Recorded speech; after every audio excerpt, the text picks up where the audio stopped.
डाळिंबीची शेती करतो गेली 7-8 वर्ष झाले आणि हा आपल्या प्लॉटमधला हा तिसरा हार्वेस्टिंग आहे.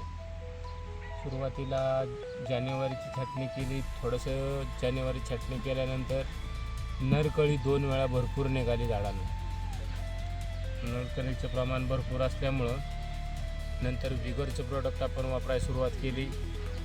विगरमध्ये आपण हेनिंग, जाराड सोल्युशन, मायक्रोन्यूटन त्यांचे दिल्यानंतर आपल्याला कळीला मोठ्या प्रमाणात फरक पडला आणि नरकळी गळल्यानंतर मादी कळी भरपूर प्रमाणात आली. 2 वेळा नरकळी निघाल्यानंतर मादी कळी आता तुम्ही बघू शकताय फळं आणि फळांची साईज कशी आहे ती. आणि बोरॉन आपण खालून दिलं होतं सुरुवातीला, त्याच्यामुळं बाग एकसारखी फुटली. ड्रिपमधून आल्बर्ट सोल्युशन दिलं आणि वरून कॅल्मॅक्स गोल्ड आणि DP98ची फवारणी घेतली. त्याच्यामुळं मादी कळीला भरपूर प्रमाणात फरक पडला. नंतर आपण मायक्रोमॅक्स आणि 45चा स्प्रे दिला.